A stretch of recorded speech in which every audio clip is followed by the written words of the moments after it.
Bismillahirrahmanirrahim. Sebelumnya, Assalamualaikum warahmatullahi wabarakatuh. Perkenalkan, nama saya Rizcha Putriana, tapi sama Mbak Nurul dipanggilnya Ica gitu. Jadi teman-teman mungkin di Javat kalau mau panggil saya biar gampang Ica aja gitu. Nah, sebelumnya kali ini saya akan membawakan sebuah materi yang saya beri judul sendiri, Time to Focus on You. Nah, tapi mau disclaimer dulu nih sebelumnya, karena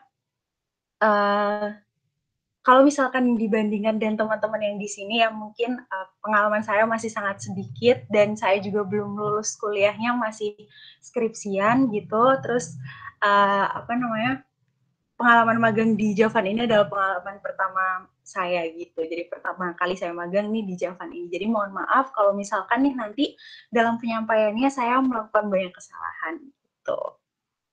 Oke, jadi saya akan memulai sesi sharing kali ini dengan cerita dari dosen saya gitu. Jadi waktu itu saya mengambil mata kuliah, salah satu mata kuliah namanya asesmen bakat ya kalau di psikologi. Nah, tapi dosen saya ini adalah dosen yang sangat amat multi talent gitu. Nah, dia menceritakan mengenai pengalaman dia pas waktu dia menjadi psikolog di sebuah rumah sakit di luar negeri gitu. Nah, pertama kali dia masuk di kelas, dia tanya ke kita, kalian percaya nggak sih kalau misalkan depresi, stres, anxiety, itu tuh bisa mempengaruhi fisik kalian? Terus kita satu kelas sepakat menjawab bahwa iya pasti mempengaruhi gitu. Tapi setelah itu, dosen saya menanyakan satu hal lagi. Kalian percaya nggak kalau misalkan orang stres, orang depresi itu bisa sampai buta, bisa sampai lumpuh, bahkan bisa sampai bisu. Di situ kita semua benar-benar terdiam.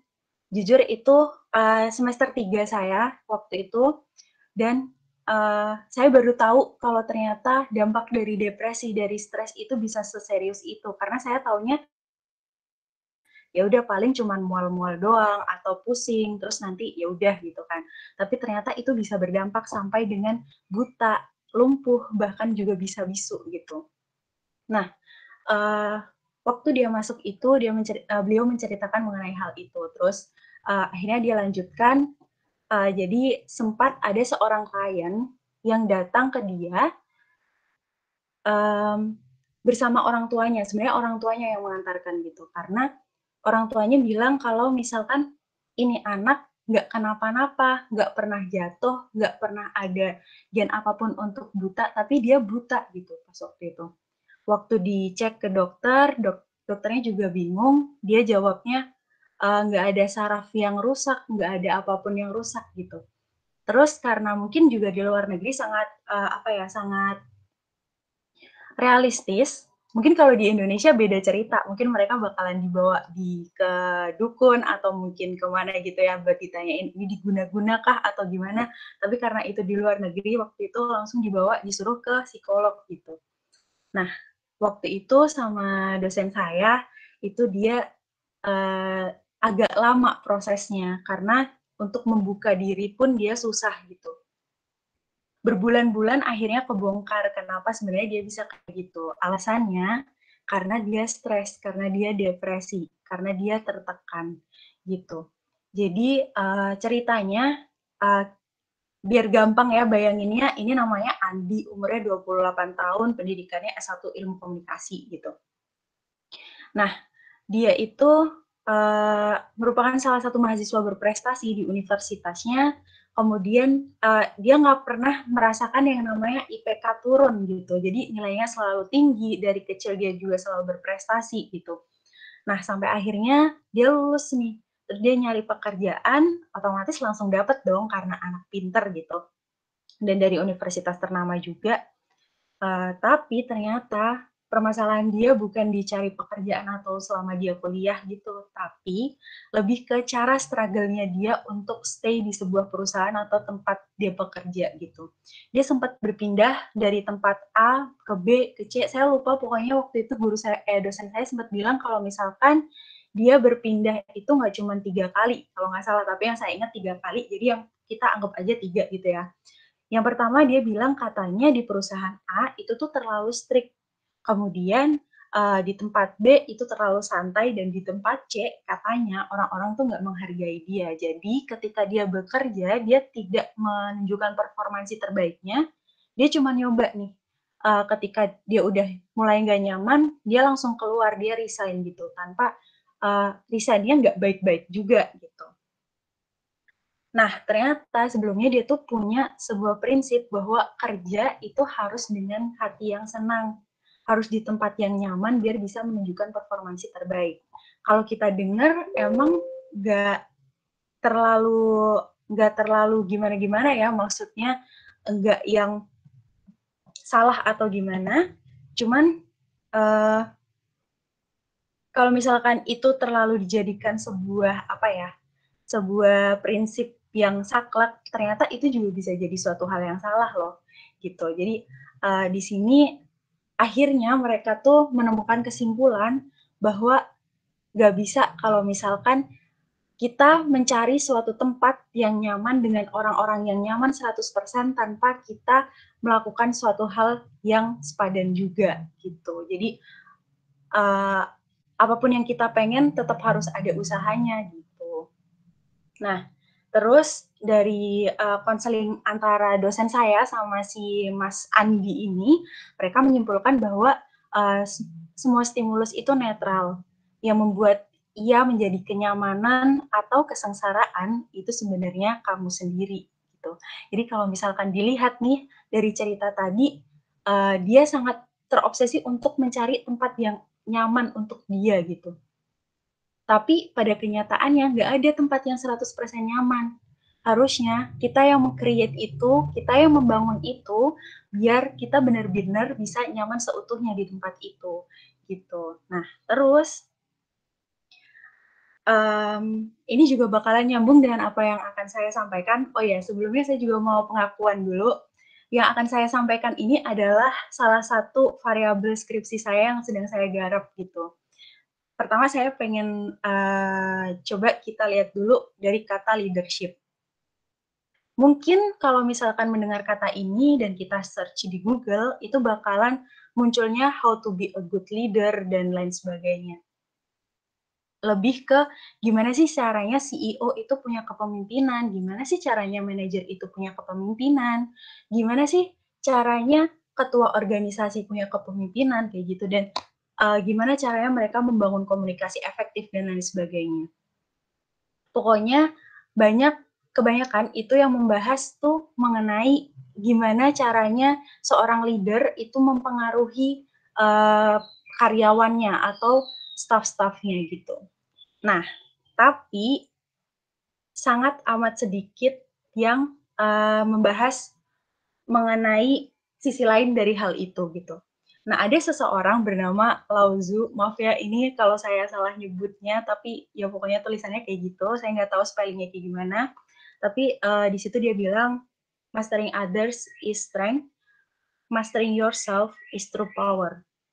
Nah, dari situ jelas bahwa kita nggak bisa loh selamanya bergantung pada, oke, aku mau cari perusahaan atau aku mau cari tempat yang pemimpinnya itu oke banget buat aku, yang sesuai banget dengan value aku.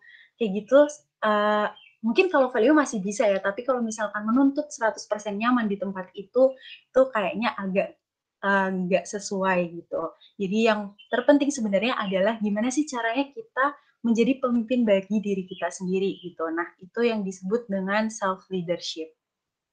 Nah, di variabel skripsi saya itu salah satunya ini self leadership. Jadi gimana sih caranya kita itu mempengaruhi diri kita sendiri dalam berpikir, dalam merasakan dan dalam melakukan sesuatu gitu.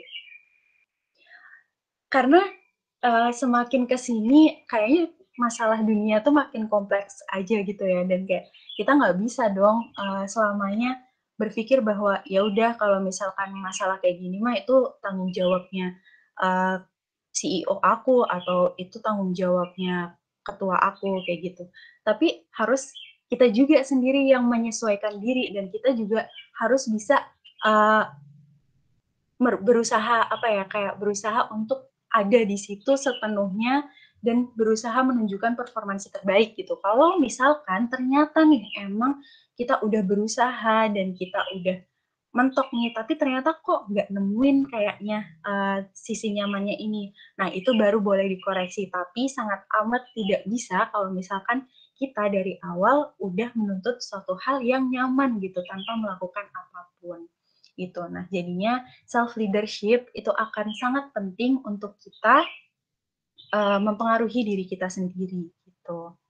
Nah, apa aja sih yang sebenarnya perlu dilihat dari self leadership ini? Jadi self leadership ini sebenarnya terdiri dari 4 aspek. Yang pertama itu intention, yang kedua itu self awareness, yang ketiga ada self confidence, dan yang keempat ada self efficacy. Nah, apa aja ini? Tuh, yang pertama mengenai intention. Intention ini lebih ke niat ya. Jadi, pertama kali kalau misalkan kita mau memiliki self leadership yang baik, itu kita harus memahami tujuan dan alasan dari tindakan yang akan kita lakukan gitu. Misal nih, kita ada di sini. Terus goals-nya ada di sini. Pasti 90% orang itu memikirkan bahwa oh berarti kalau misalkan aku mau ke sini, aku harus melakukan ini. Pasti udah tertata jalannya gitu. Tapi yang perlu kita ingat adalah pasti ada obstacles di situ. Pasti ada masalah di situ. Dan nggak mungkin kita udah dijadwal gitu. Jadi nanti masalahmu itu bakalan datang hari Kamis tanggal sekian tahun 2020 gitu. Nggak mungkin. Jadi itu bakalan terjadi kapanpun dan itu bisa kita kapanpun juga gitu. Nah, kalau misalkan kita udah memiliki tujuan dan alasan dari tindakan yang kita lakukan dengan jelas, otomatis kita hanya akan fokus ke sini. Jadi dalam masalah apapun yang ada di sini, itu bakalan kita atasi. Kita bakalan, misal nih kita jalan sampai sini, ternyata ada obstacle nih sini. Kita bakalan mikir untuk mungkin putar ke sini, terus baru datang ke sini, atau mau diselesaiin nih obstacles-nya, atau mau digimanain, itu pasti bakalan kepikiran gitu. Beda lagi kalau misalkan kita nggak punya intention. Kita bakalan duduk di sini, nunggu nih obstacles lama-lama hilang sendiri gitu. Mungkin iya sebagian obstacles bakalan hilang, tapi bukan sepenuhnya hilang. Dia mundur dan dia bakalan dia bakalan ada lagi, bakalan hidup lagi dengan dengan porsi yang lebih gede gitu. Nah, jadinya kita harus memahami dulu tujuan dan alasan dari dari yang kita lakukan gitu. Nah, terus yang kedua, setelah kita mendapatkan tujuan hidup kita, niat kita, kita akan menyadari diri sendiri gitu. Sebenarnya siapa sih sebenarnya aku, dan menurutku kebahagiaanku tuh seperti apa, itu bakalan terdefinisikan dengan sendirinya ketika kita udah memiliki niat yang lurus gitu. Mungkin kalau misalkan kita lihat sekarang enak kali ya jadi Rafathar gitu. Dia lahir-lahir udah punya Lamborghini, dia udah punya jet, udah punya bla bla bla bla. Enak dia jadi Rachel V-nya, dia tinggal update story, tiba-tiba dapat duit banyak. Sedangkan kita update story dihujat sama teman sekelas kayak gitu. Nah, tapi kalau misalkan kita sudah memiliki self awareness, kita bakalan memikirkan tentang siapa sih sebenarnya kita dan apa sih sebenarnya kebahagiaan kita gitu. Bisa aja sebenarnya kebahagiaan kita tuh sebatas makan mie ayam di pinggir jalan sama orang-orang terdekat gitu. Itu bisa aja gitu, dan itu bukan suatu hal yang bisa diremehkan gitu loh. Jadi setelah kita tahu niat kita, kita akan tahu juga siapa sih sebenarnya kita dan definisi kebahagiaan kita tuh apa. Dengan begitu akan lebih mudah untuk kita mengarahkan diri sendiri gitu. Nah, terus yang ketiga self confidence. Ini kita mulai mengetahui, memahami dan menerima kemampuan diri sendiri dan selalu berusaha untuk mengasahnya gitu. Jadi walaupun nih di samping kita mungkin sahabat kita tuh adalah dokter gitu yang dieluh-eluhkan oleh cewek-cewek banyak gitu. Atau mungkin dia bisa beli ini, bisa beli itu gitu. Sedangkan kita masih struggle dengan dunia IT gitu. Sebenarnya kita akan fine-fine aja dengan itu karena kebahagiaan kita, goals kita itu nggak bisa dibandingkan sama someone itu gitu. Jadi kita punya cara sendiri untuk menuju apa yang kita inginkan gitu. Terus ada yang terakhir itu self efficacy. Jadi ketika kita udah punya 3 yang atas tadi, kita bakalan percaya bahwa apapun yang akan hadir di hidup kita pasti ada jalan keluarnya. Dengan begitu, kita akan lebih kreatif dan inovatif. Jadi ketika kita udah punya self confidence, kita udah punya self awareness, kita udah punya intention, bakalan lebih mudah buat kita untuk menata hidup. Meskipun masalahnya pasti ada-ada aja gitu, tapi itu nggak akan jadi masalah untuk kita karena dengan diri kita yang udah terarah ini, kita bakalan lebih mudah untuk mengarahkan diri sendiri untuk berpikir, oke, aku ada masalah ini nih, berarti aku harus melangkah kemana ya, ke kanan atau ke kiri. Kalau ke kanan, kayaknya aku bakalan ketemu beruang. Kalau ke kiri, kayaknya aku bakalan ketemu monyet. Kayaknya aku pilih ke kiri aja, kayak gitu. Jadi kita bakalan lebih gimana sih caranya kita lebih bisa mempertimbangkan segala hal dan kita bisa memodifikasi segala hal itu gitu. Jadi itu adalah 4 hal yang perlu kita miliki untuk memiliki self leadership yang baik gitu. Nah, kenapa sih sebenarnya self leadership itu penting? Sebenarnya self leadership itu penting karena dunia ini sekarang makin kompleks gitu ya. Mungkin kita nggak ada yang mengira bahwa bakalan ada corona sekarang gitu. Dan itu bikin ribet semua orang gitu. Sedangkan kalau misalkan semua orang kayak semua leader, semua CEO, semua ketua dituntut untuk memahami semua orang, kayaknya bakalan susah banget gitu. Dan kalau misalkan kita terlalu bergantung sama mereka, pada akhirnya yang terjadi adalah kita sendiri yang sakit, kita sendiri yang nggak akan menemukan kebahagiaan kita sendiri gitu. Jadi pada akhirnya kita yang kecewa, kita yang nangis, dan kita yang ngerasain itu sendiri gitu. Jadinya kenapa nggak kita bertanggung jawab atas hidup kita sendiri? Kenapa nggak kita bertanggung jawab atas kebahagiaan kita sendiri gitu? Nah, yang pertama itu karena ketika kita memiliki self leadership yang baik, kita akan menjadi lebih efisien dan lebih produktif. Karena kita tahu diri kita tuh siapa, kita itu pengennya apa. Jadi jalan kita tuh udah terarah gitu daripada misal nih kayaknya hari ini aku tuh ngeliat Rachel V-nya tuh oke banget deh hidupnya, dia bisa beli rumah baru deh kemarin, kayaknya oke aku jadi selebgram aja deh, mulai bikin konten sekarang gitu. Tapi itu cuman kepengen doang. Sampai akhirnya 1 bulan kemudian lihat kayaknya yang Najla itu masak doang kayak gitu bisa ini ya, bisa viral ya, bisa bikin Bittersweet by Najla gitu. Terus akhirnya yaudah deh aku mau coba juga buat bikin ini, bikin kue, ntar aku bikin ini juga, bikin iklan juga kayak gitu. Udah kayak gitu sampai akhirnya lari ke sana kemari tapi nggak menemukan sebenarnya apa yang diingini diri. Padahal dia belum tanya ke diri sendiri. Sebenarnya kamu tuh pengennya apa sih? Itu belum ditanyain. Akhirnya jadinya nggak efisien dan akhirnya juga nggak akan produktif gitu. Jadi ketika kita punya self leadership, kita bakalan paham diri kita sendiri dan kita bakalan memilih sesuatu yang emang udah kita milih, yang udah kita mastering gitu loh, yang udah kita pahamin sebelumnya gitu. Terus membuat kita terus termotivasi dan accountable. Jadi dengan kita memiliki self leadership, kita bakalan lebih mudah nih buat memikirkan tentang oke, ini ada masalah ini nih, yaudah berarti aku harus melakukan ini. Kalau misalkan ini gagal, ada plan B-nya ini. Ada plan C-nya juga, plan C-nya ini. Kayak gitu lebih tertata dan lebih accountable gitu. Dan kita nggak akan pernah kehabisan motivasi meskipun plan A sampai Z udah kita lakuin.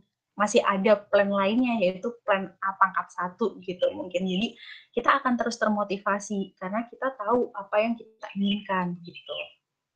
Terus selain 2 hal yang di atas ini itu mempengaruhi diri sendiri, 2 hal yang di bawah ini itu akan mempengaruhi orang-orang yang ada di luar kita gitu, yang ada di sekeliling kita. Jadi kita bisa membangun relationship yang lebih berkualitas dengan orang-orang di luar kita gitu. Karena ketika kita udah berkualitas, tentu aja yang bakalan datang ke kita itu adalah orang-orang yang berkualitas juga gitu. Jadi yang bakalan membantu kita untuk tetap berada di posisi itu atau bisa juga untuk naik gitu. Jadi kita bisa membangun relasi dengan orang-orang yang bakalan inspiratif juga gitu. Terus selain itu juga kita bisa inspires other to follow your lead gitu. Jadi ketika kamu pengen, kayak kita pengen nih, kayaknya aku pengen punya startup nih besok, tapi kayak aku gak bagus deh di bagian ngomong, terus kayaknya juga aku nggak bisa memahami itu, terus ya udah berarti coba yuk dilihat dulu kira-kira kamu udah punya self leadership belum sih? Kalau misalkan kamu merasa belum punya self leadership, kayaknya diperbaikin dulu self leadershipnya. Dengan begitu orang-orang akan menganggap diri kamu tuh sebagai leader mereka juga gitu, lambat laun gitu. Nah terus di sini saya ada video yang kebetulan juga waktu itu diputerin juga sama dosen saya pas waktu mata kuliah ini. Bentar.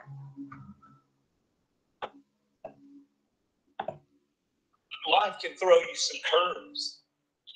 And it's not just the things that you see coming, but sometimes it's the things that you didn't see coming that hit you out of nowhere, that set you back in such a way that it seems like you can't get over.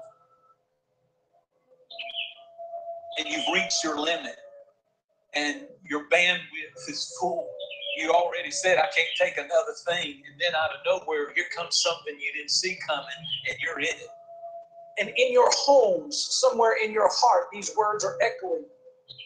Am I going to make it? When you get into a tight spot and everything goes against you until it seems that you cannot hold on for a minute longer, never give up then, for that is just the place and time that the tide will turn. There are times when your energy feels so depleted that you want to give up, that it looks just totally impossible. And I can tell you from my own personal experience, don't give up then. That's when you've got to fall forward, when life is kicking dirt in your face. Don't give up then. That's when most people turn back. As long as you're alive, there is hope. You're still alive. You're still here. It's never too late, yet it's never too dark, and we can always turn things around. There's going to be bad days, there's going to be dark days, but you got to embrace it, because that pain is what makes you stronger. Pain is the high cost of growth. If you want to grow up, you want to be mature, there is no way to do it without pain. You can't grow up on easy street.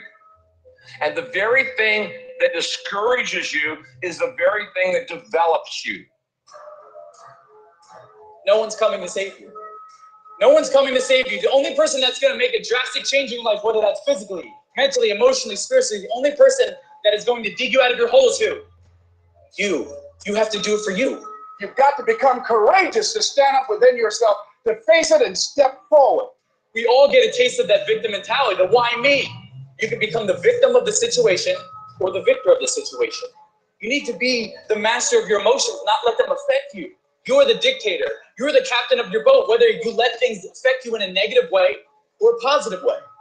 I don't lose. I only win or learn. In life, there's only winning or learning. All your problems become gifts once you learn them. And some of you have allowed adversity to make you stop. And I'm telling you right now, don't give up. I'm telling you right now, don't give in. Get through it. Execute, execute, execute. In the midst of adversity, execute. You're going to work through this. You're going to get up. You're going to get rest. You're going to get out. And you're going to do what you've been called to do. You're going to be what you're called to do. And you're going to prove that everybody that tried to break you, everybody that tried to kill your dream, you're going to prove all of them wrong. And if you can work through your pain, I'm guaranteeing you, on the other side is a reward. Pain is not permanent. Pain is temporary.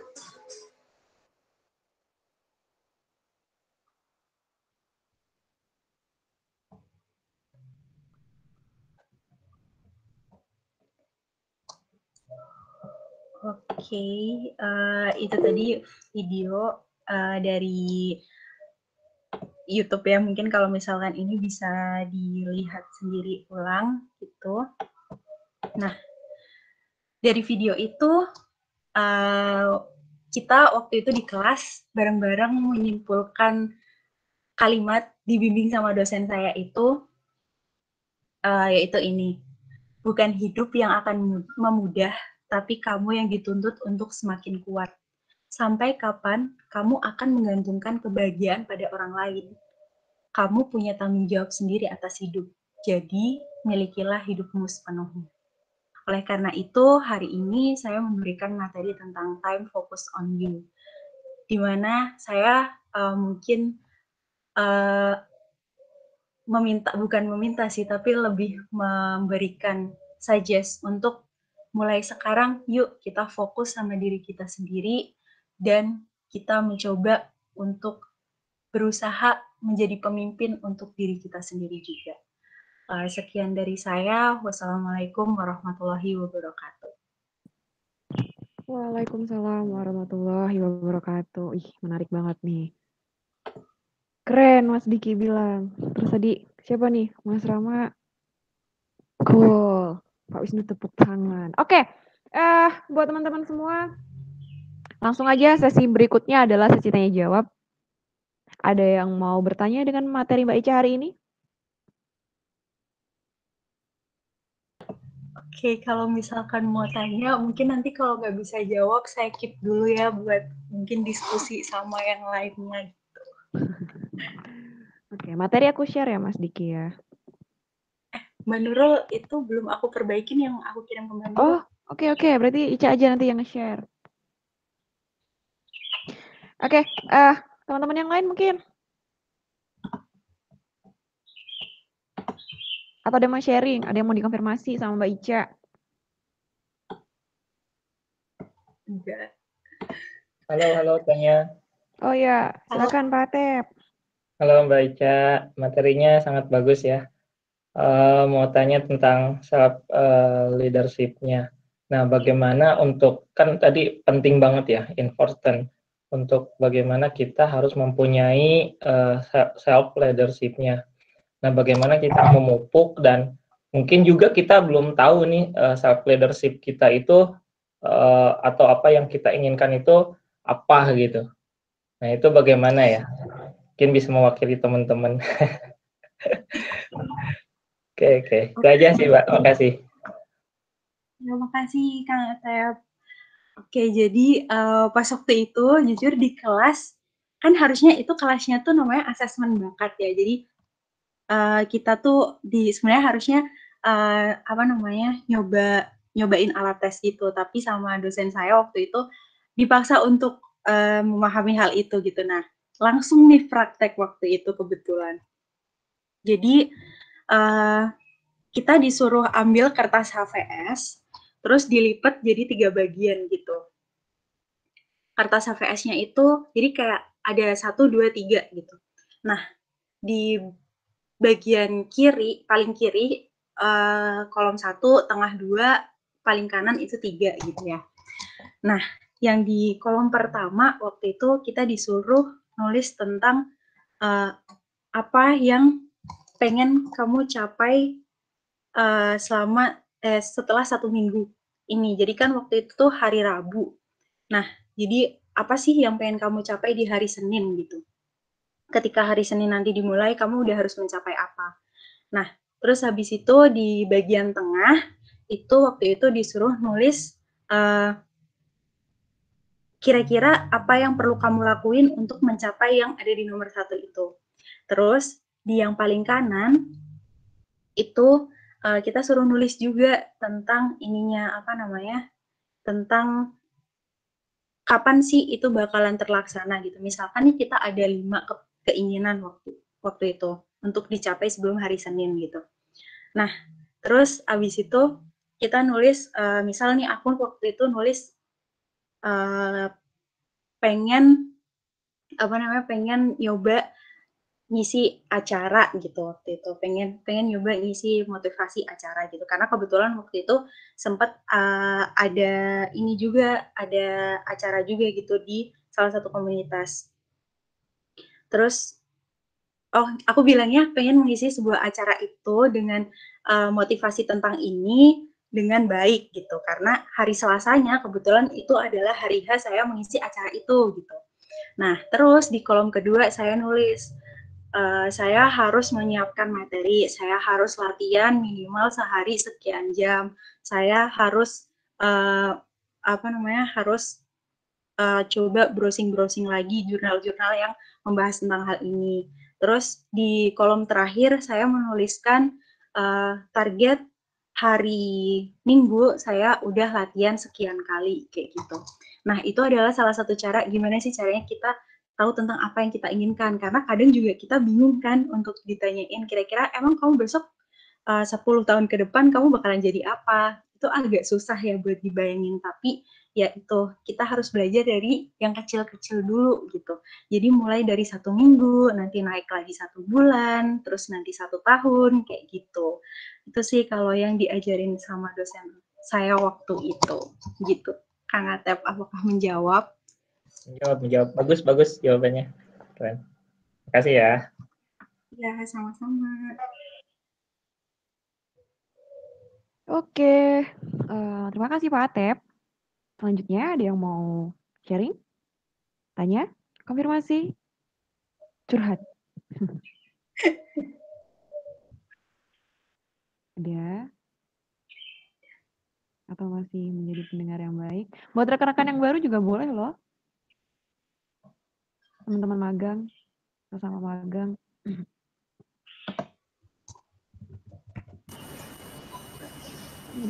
Saya tanya deh, kalau nanya.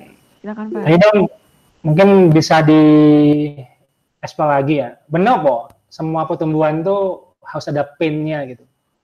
Bisa nggak sih kita bertumbuh tapi kita nggak sakit gitu? Mungkin itu aja sih. Apakah memang harus sakit gitu? Tadi kan di video yang tadi itu kan disebutin salah satu tanda kita itu bertumbuh itu adalah sakit gitu, pain gitu.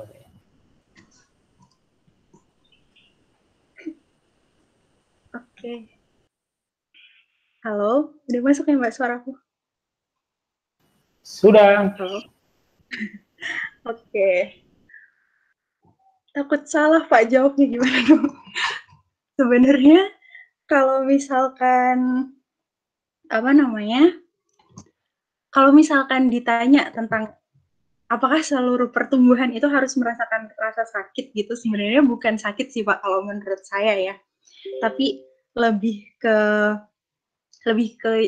sesuatu yang perlu diperjuangkan lagi gitu. Kembali lagi ke apa yang saya sampaikan di awal ya, kalau misalkan semua stimulus itu netral, tapi yang menentukan itu bakalan jadi sesuatu yang menyenangkan atau menyakitkan itu adalah kita sendiri gitu.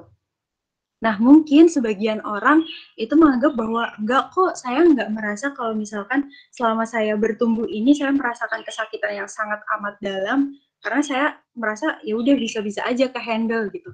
Nah, mungkin nih orang ini sebenarnya udah punya coping strategi, punya strategi mekanisme sendiri untuk mengatasi rasa itu. Jadi itu nggak jadi rasa sakit lagi. Tapi ada sebagian orang yang berpikir bahwa iya aku dulu pas waktu mau jadi TNI itu harus banget kayak gini. Dan itu gila sih dulu sakit banget kayak gitu. Nah, itu sih Pak mungkin perbedaannya. Jadi kembali lagi ke diri sendiri, apakah kita bakalan menganggap itu sebagai sebuah rasa sakit atau mungkin itu kayak ya udah biasa aja, itu karena ya emang gitu prosesnya kayak gitu. Itu sih Pak, mungkin maaf kalau misalkan tidak menjawab. Terima kasih. Menjawab kok, bagus.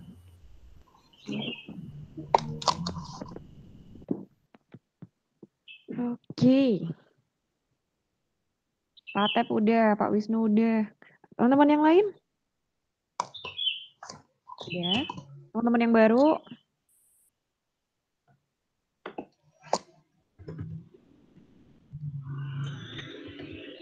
Kita kita nggak lama nih, cuma sampai 4:30, nanti 4:30 ada agenda baru lagi. Yuk, dimanfaatkan. Atau pengen apa deh dari teman-teman untuk soft skill gitu, mungkin pekan depan Mbak Ica atau Mas Hafid bakal ngisi materi apa gitu, teman-teman mau minta apa gitu. Ada request? Mungkin ada relawan yang mau ngisi gitu ya. Nah, boleh juga. Boleh juga, bener Pak, bener. Ya mungkin sambil nunggu ya teman-teman, tadi itu juga ya, ya kita pengen ya teman-teman bertanya. Jadi sebenarnya sih satu juga ya, tanda, tadi kan tanda bertumbuh itu pin gitu ya. Sebenarnya saya ada juga gitu ya, tanda untuk pengen jadi lebih pintar itu adalah dengan bertanya gitu sih. Jadi sebenarnya bertanya itu adalah satu tanda ya teman-teman bertumbuh gitu. Jadi kalau misalkan tahu gitu ya, tentang kisah Nabi Ibrahim gitu. Nabi Ibrahim itu menemukan Tuhan itu karena bertanya gitu. Padahal bisa aja sih Nabi Ibrahim itu nggak bertanya gitu dan nyaman-nyaman aja gitu. Kalau misalkan ilmuwan gitu ya, yang paling saya suka itu kisah tentang Isaac Newton.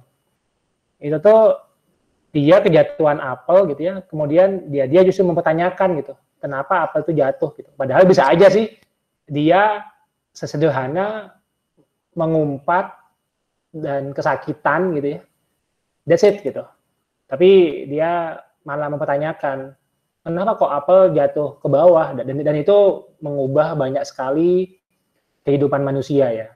Teori gravitasi itu kalau nggak Newton itu cuma mengumpat doang atau bahkan dia diem gitu ya, kita mungkin tidak banyak hal yang saat ini tidak akan ada gitu sih.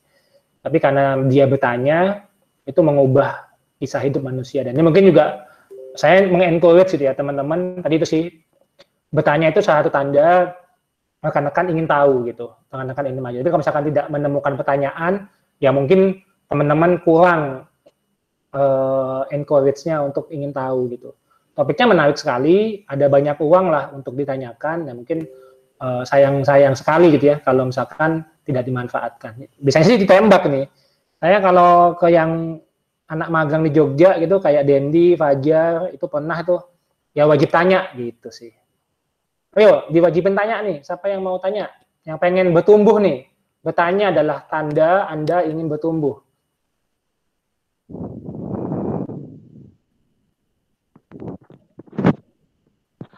Halo, selamat sore. Halo, selamat sore. Mas Indra ya. Oke, silakan Mas Indra. Bro, cuma mungkin lagi dipikir-pikir dulu, katanya mungkin yang rada enak gimana gitu.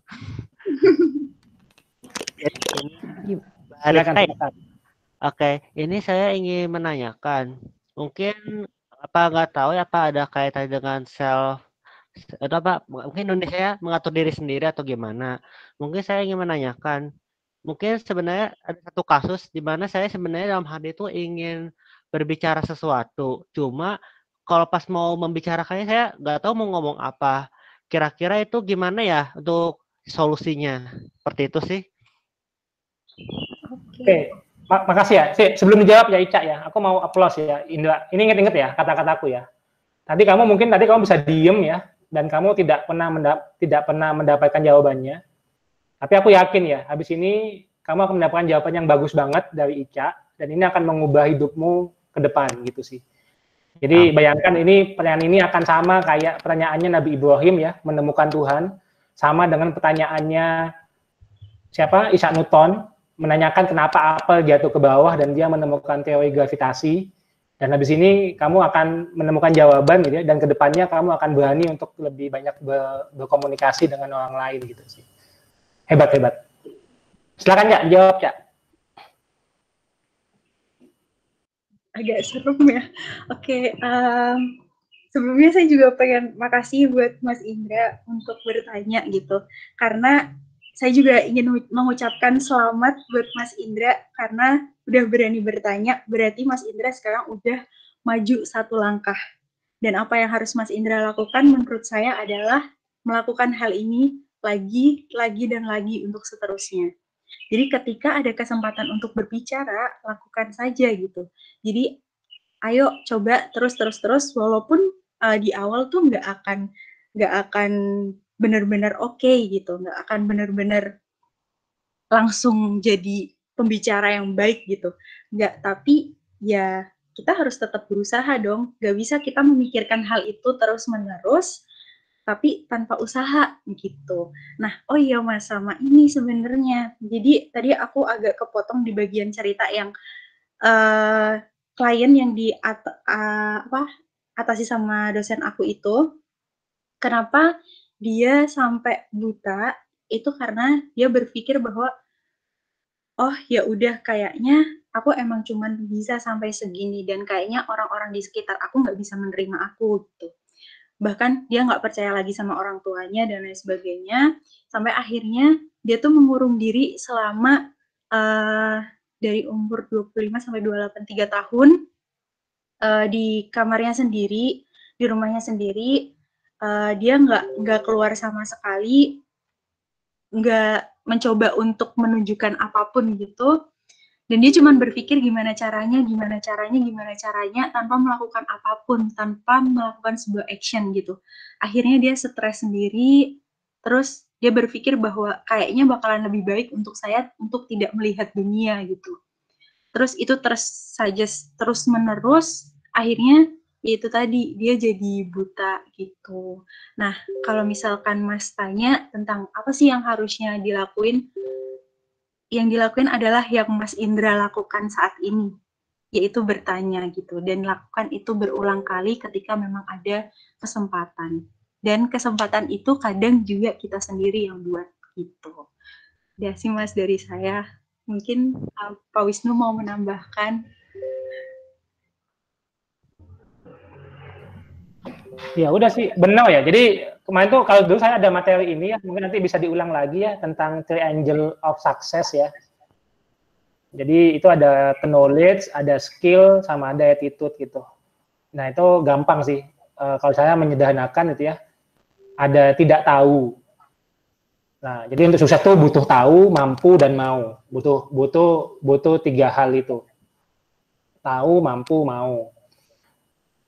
Kalau ada salah satu yang hilang, jadi nggak sukses gitu. Jadi apapun. Jadi itu mau sukses makan aja, itu harus punya 3 hal. Harus tahu tempat makan yang enak, harus mampu beli makannya atau buatnya. Yang ketiga ya mau makan gitu. Tapi kalau enggak ya itu nggak sukses gitu sih.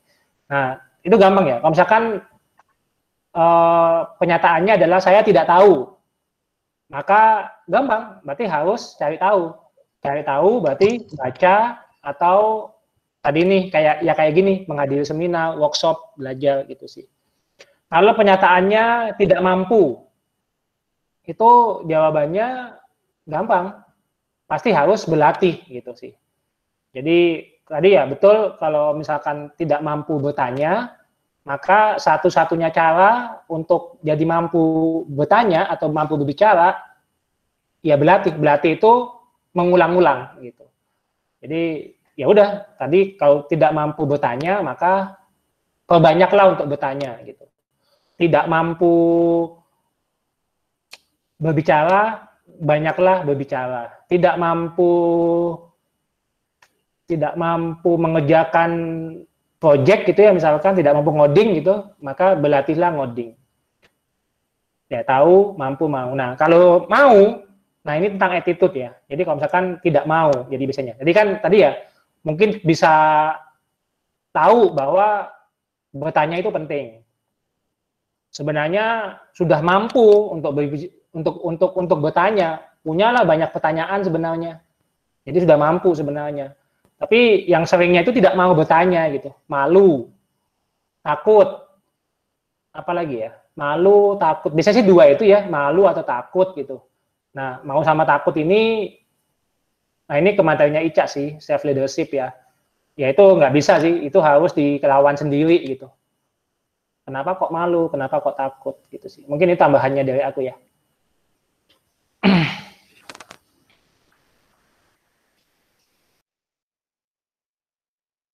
Good, tapi masih ada waktu, 7 menit. Ayo tanya lagi. Bagus nih pematerinya nih. Ayo, ada yang mau tanya lagi? Saya mau nanya Mbak. Oke, Mbak Dian, habis Mbak Dian, Mas Agung ya. Oke, silahkan. Nah ini yang tadi kata Pak Wisnu ya. Kita tuh kadang ada mau bertanya tuh malu atau takut. Nah, itu kan bisa dibilang sifat orang ya. Nah, itu gimana sih melawannya biar kita nggak malu, nggak takut untuk bertanya? Ini saya yang jawab, Pak, berarti. Ya, kalau kamu jawabannya, kamu jawab dulu lah. Apa yang menurutmu? Itu menarik juga tuh pertanyaannya sih. Oke, jadi tadi Mbak Dian tanya, malu itu adalah sifat orang. Jadi pertanyaannya saya balikin lagi nih. Ya oke, malu, tapi pengen nggak tanya? Kalau misalkan pengen, berarti harus melawan rasa malu itu. Karena kalau kita pengen, apapun yang ada di depan kita, apapun obstacles-nya, ya kita harus hadepin, biar kita mendapatkan apa yang kita inginkan. Gitu sih, Mbak. Udah sih, Pak, kalau saya jawabannya. Gitu. Oke, Mbak. Ya, kalau dari aku tambahannya ini ya, malu sama takut tadi ini kan terkait dengan mindset ya. Jadi tadi dia triangle of success ya, itu bisa di googling ya. Jadi kalau teman-teman googling triangle of success, segitiga sukses, segitiga kesuksesan kayak gitu sih. Itu ada knowledge, skill, sama attitude. Ya itu bahasa aku ya, tahu, mampu, mau, itu aku yang memudahkan sih untuk yang nggak bisa bahasa Inggris. Nah, terkait dengan mindset, jadi itu ya, malu atau takut itu adalah mindset sih. Tadi saya di Ica di awal udah menyampaikan sih.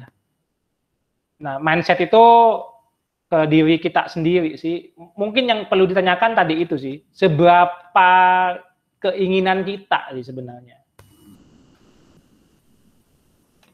Dan ini tuh balik-balik lagi ya ke diri sendiri gitu sih. Jadi misalkan pengen pinter gitu, tapi nggak mau belajar gitu. Nah, ditanya lagi sih, kamu mau pinter apa enggak gitu sih. Itu satu. Jadi diinget-inget lagi gitu ya, tujuannya itu maunya apa. Nah, perkuatlah gitu ya terhadap tujuan itu gitu, dikejar gitu sih. Keinginan itu dikejar gitu, itu satu. Nah, terus yang kedua, jadi ini aku dapatnya juga ya. Jadi manusia itu tuh makhluk sosial. Jadi kita itu ada kita semua lah itu tuh dipengaruhi oleh lingkungan kita. Jadi dipengaruhi oleh teman, keluarga, ya itu susah kita hindari. Nah, tapi ada satu nih, yang itu kita yang menentukan, input. Input itu apa? Bacaan, tontonan. Saat ini sih itu kayaknya yang paling menentukan. Jadi kalau pemalu, gitu ya, habis itu tontonannya drama-drama Korea yang ceweknya malu, nggak berani ngomong ke cowoknya, atau cowoknya malu-malu, ya akhirnya jadinya pemalu gitu. Nah, jadi kalau pemalu pengen jadi berani, ya tontonlah orang-orang yang pemberani gitu, yang heroik gitu.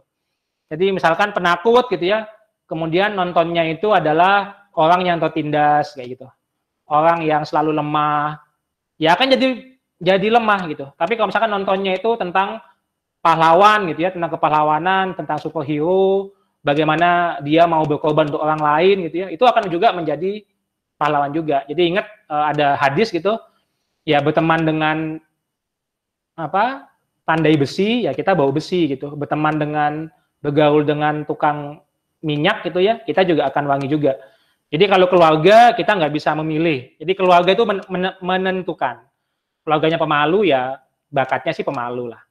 Teman ya juga kita agak-agak susah ya. Kita bisa memilih teman, tapi mungkin ada teman-teman lama yang tidak bisa kita tinggalkan, itu ya itu menentukan. Tapi kita masih bisa memilih nih, cari komunitas yang positif gitu sih.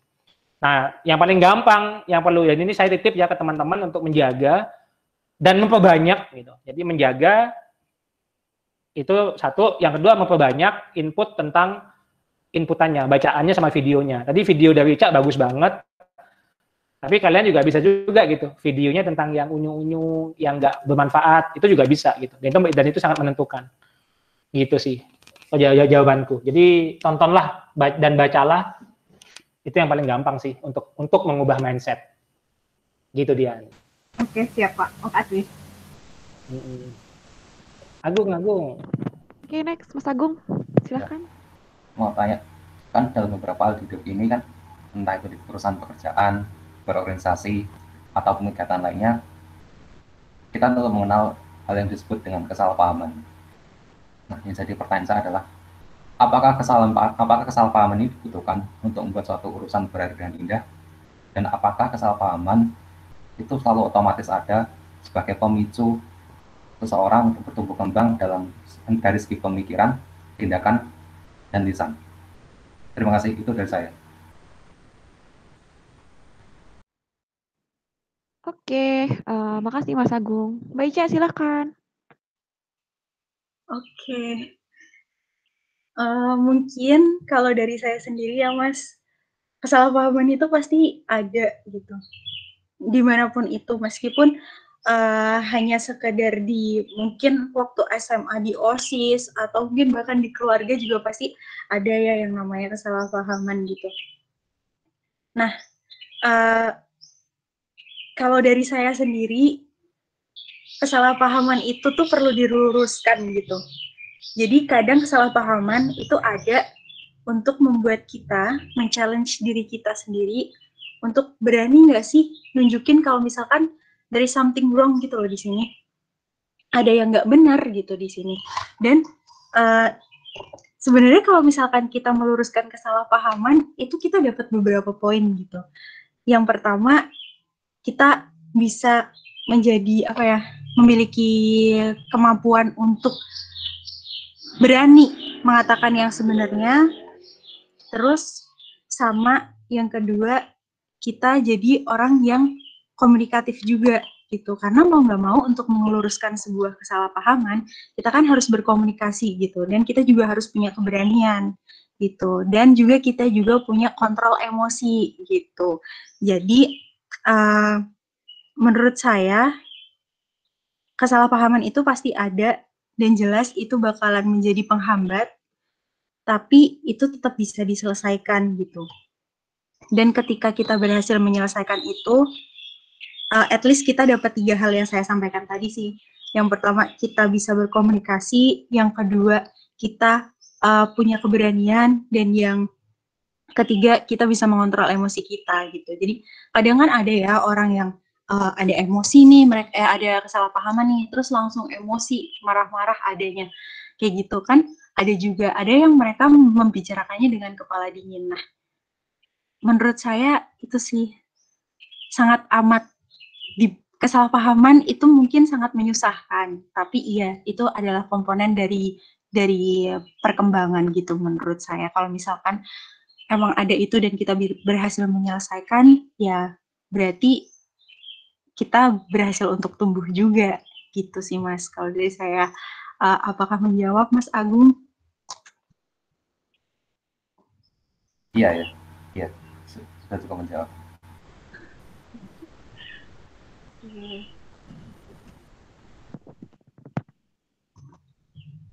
Oke, terima kasih Mas Agung.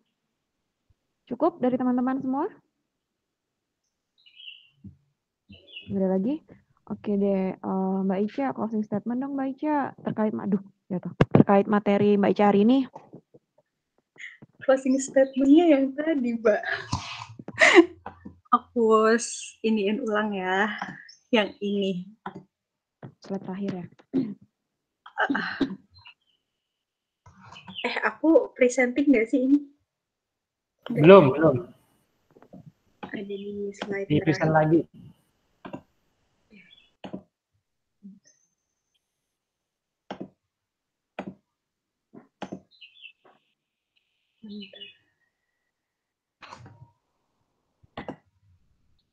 Mungkin buat closing statement saya sih ini ya.